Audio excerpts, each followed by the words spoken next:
बिस्मिल्लाहिर्रहमानिर्रहीम। अस्सलाम वालेकुम दोस्तों, उम्मीद करता हूँ मैं आप सब लोग खैरियत से होंगे। ये जितने भी ओवर थिंकर्स हैं ना, ये वीडियो उनके लिए गिफ्ट है और उनको ये इस वीडियो के बाद पता चल जाएगा कि वो अकेले नहीं है। क्योंकि जब हम ओवर थिंकर्स होते हैं ना, हमें लगता है कि जो ओवर थिंकिंग के जो ख्यालात हमें आ रहे हैं वो किसी और को नहीं आ रहे। बाकी इस मॉडर्न लाइफ में मेरे ख्याल से हर बंदे को जो प्रॉब्लम है ना, वो ओवर थिंकिंग है। वो सोचता बहुत ज़्यादा, वो चीज़ों को एनालिसिस बहुत ज़्यादा करता है। कुछ इसको कम करते हैं, कुछ इसको ज़्यादा करते हैं, और ये एक प्रॉब्लम सबके साथ है।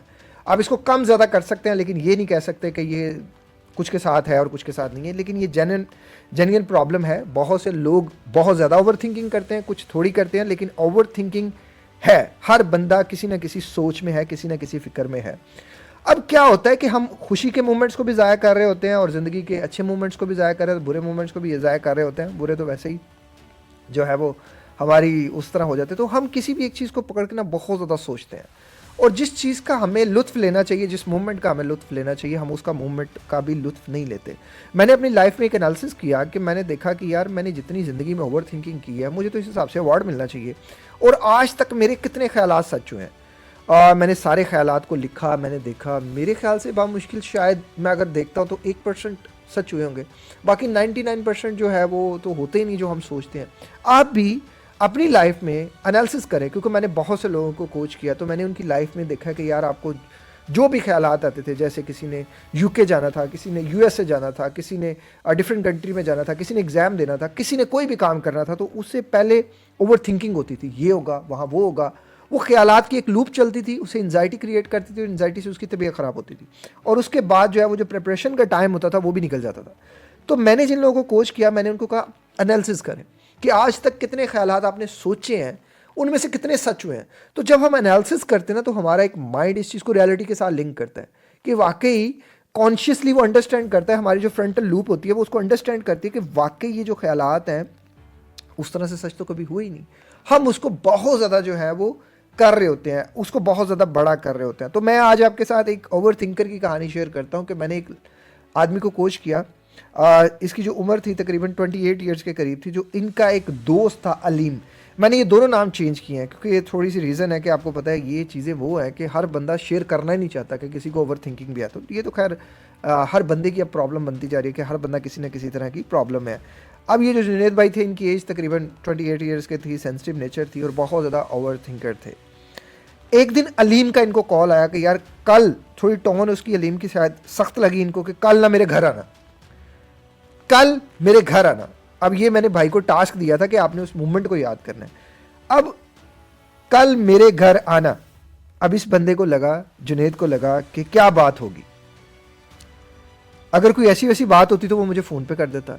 बात कोई संजीदा, बात कोई बड़ी है जो वो मुझे बता नहीं सकता फ़ोन पे। लगता है इसको मेरा और आलिया का, जो इसकी जो अलीम की बहन है, उनका पता चल गया है कि, लेकिन ये किसने बताया होगा? मैंने तो नहीं बताया, आलिया ने बता दिया होगा। लेकिन वो क्यों बताएगी? हाँ, वो लड़की है, उसने ज़रूर बता दिया होगा। चलो मैं उसे कॉल करके पूछता हूँ। आलिया का आगे से नंबर बंद। अच्छा, ज़रूर इसी ने बताया। अब ये सारा कसूर मेरे ऊपर आ जाएगा, ये खुद बेकसूर हो जाएगी और इस तरह ज़माने में मेरी रुसवाई हो जाएगी, मेरे पेरेंट्स को पता चलेगा। ये है तलबीना। इसके बेशुमार फ़ायदे हैं।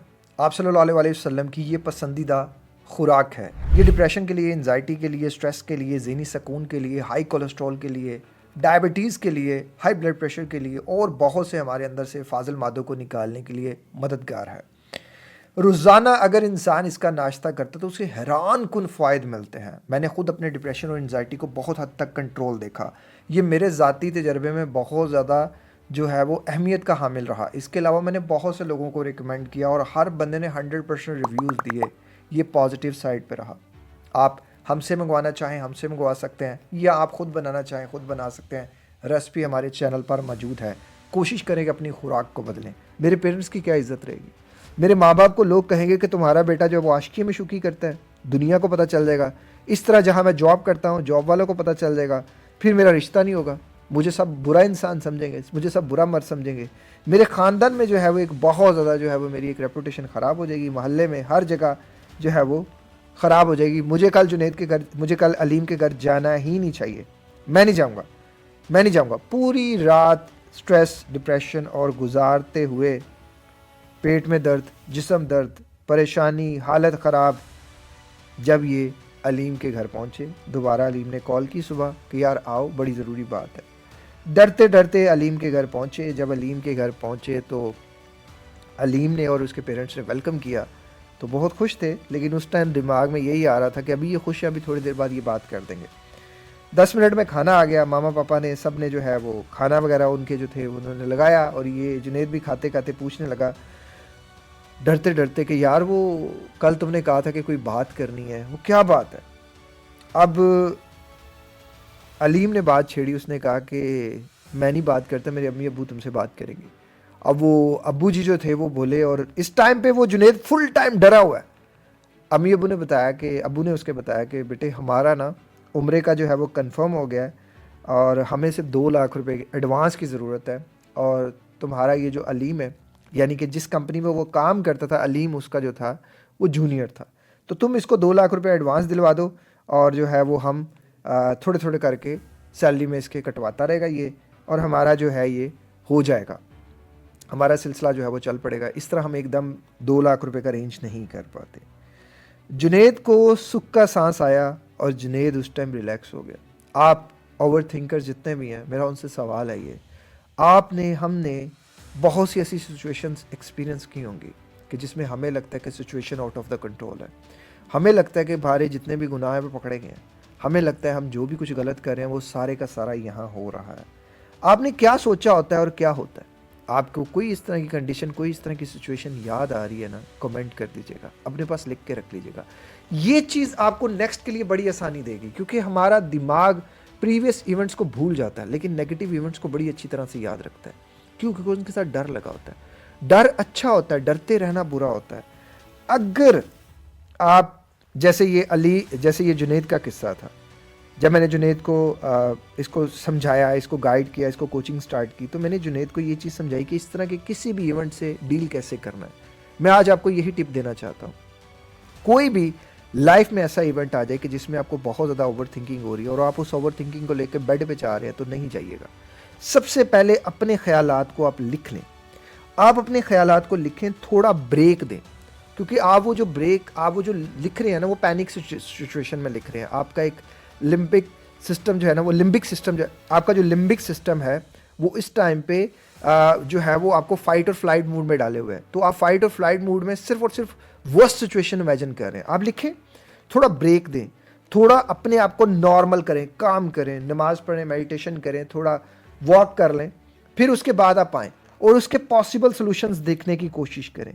मतलब वर्स्ट से वर्स्ट क्या हो सकता है। जैसे इस केस में था कि आलिया का और मेरा जो है वो पता चल जाएगा, तो पता चल जाएगा तो क्या हो जाएगा, हम निकाह कर लेंगे, क्योंकि आलिया ने और मैंने तो वादा, मतलब आपस में सोचा हुआ है कि हम निकाह कर लेंगे। तो आप भी कोई भी चीज़ जो भी है उस ख्याल को आंसर करें, अपने नेगेटिव थॉट्स को चैलेंज करें कि ठीक है भाई, जो होगा देखा जाएगा। जो बेहतर आप कर सकते हैं उस सिचुएशन में करें। अल्लाह के ऊपर पूरा यकीन रखें, आप अपना 110% दें। अब ऐसे नहीं कि आपका दिमाग आपको कह रहा है कि परसों पेपर है और तैयारी कर ले, और आप कह रहे हैं नहीं मैं तो देख लांगा और मैं तो कर लांगा। कैसे कर लोगे? तैयारी की है आपने, आपको फिर उठना पड़ेगा, उसको प्रिपेयर करना पड़ेगा। बेस्ट यहाँ से मुराद ये है कि आप अपना 110% देने की कोशिश करें। ओवर थिंकिंग एक बहुत बड़ा मसला होता जा रहा है। ये मसला नहीं है इटसेल्फ, हमें वो ख्यालात तंग करते हैं जिसके साथ हम फियर जनरेट कर देते हैं। एक ख्याल आया, हमने उसे पकड़ा, बार बार पकड़ा, उसको इतना रगड़ा कि दिमाग का पैटर्न बन गया कि अब कोई भी ख्याल आएगा हम उसको रगड़ना शुरू कर देंगे। आहिस्ता आहिस्ता वही सिंपल थॉट, थिंकिंग बुरी नहीं है, ओवर थिंकिंग बुरी है कि उसको हमने बार बार ओवर करके इतना अपने लिए बुरा कर दिया कि अब हम उससे जान छुड़ाना चाह रहे हैं। तो उससे जान नहीं छूटेगी, क्योंकि हमारे दिमाग के पास उसका कोई सोल्यूशन नहीं है। आपको सोल्यूशन देना पड़ेगा, आपको उसको बैठ के सॉर्ट आउट करना पड़ेगा कि अच्छा ये होगा, इसको ऐसे करूँगा, इसको ऐसे करूँगा, इसको ऐसे करूँगा, ठीक है, दैट्स इट। वो आप 1 बार करेंगे, 2 बार करेंगे, 3 बार करेंगे, 4 बार करेंगे, 5 बार, 10, 15, 20 बार करेंगे, आपका दिमाग खुद ब खुद एक पैटर्न क्रिएट कर देगा कि अच्छा मुझे इस सिचुएशन में इस तरह डील करना है, अच्छा मुझे इस सिचुएशन को इस तरह लेकर चलना है। जब आप कर लेंगे, आप देखिएगा कि वही चीज़ जो आपको बहुत ज़्यादा डिफिकल्ट लग रही थी वो बहुत आसान लगना शुरू हो जाएगी। और मैं अगेन कहूँगा, किसी भी ओवर थिंकिंग के पैटर्न को बेड पे लेकर ना जाइएगा, वरना सारी रात करवटें बदलते रहेंगे, ख्याल तंग करता रहेगा, कभी इधर कभी उधर कभी उधर। बैठे 10 मिनट निकालें, उस प्रॉब्लम को लिखें और उसको सॉर्ट आउट करें। और जो बेस्ट उसमें हो सकता है वो करें। इंशाल्लाह आप देखें ये सिंपल सी टेक्निक आपकी एंजाइटी को, आपकी जो उसके बाद ओवर थिंकिंग से निकले वाली परेशानी है उसको कैसे दूर कर देती। बाकी इस तरह की मोटिवेशनल वीडियोस को देखने के लिए चैनल को सब्सक्राइब कर लीजिएगा। अगर आप चाहते हैं कि मैं आपको 1-on-1 कोच करूँ तो 1-on-1 कोचिंग के लिए आप हमारे व्हाट्सएप नंबर पर रब्ता कर सकते हैं।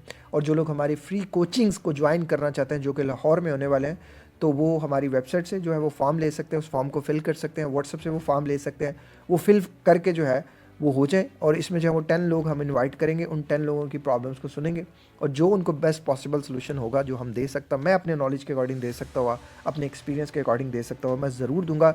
मेरा मकसद, मेरा जो है ना वो लाइफ का यही है, एक तो एक और ज़िंदगी के नाम का हॉस्पिटल, और एक और ज़िंदगी के नाम से जितने लोगों की मैं मदद कर सकता हूँ मैं करूँ, उनकी ज़िंदगियों को ट्रांसफॉर्म करने में अगर कोई मेरा रोल रहे तो मुझे बहुत ज़्यादा खुशी होगी। और बाकी अपना बहुत ख्याल रखिएगा, मुझे दुआ में याद रखिएगा, मेरे लिए ढेर सारी दुआएं कीजिएगा। अस्सलाम वालेकुम, अल्लाह हाफ़िज़।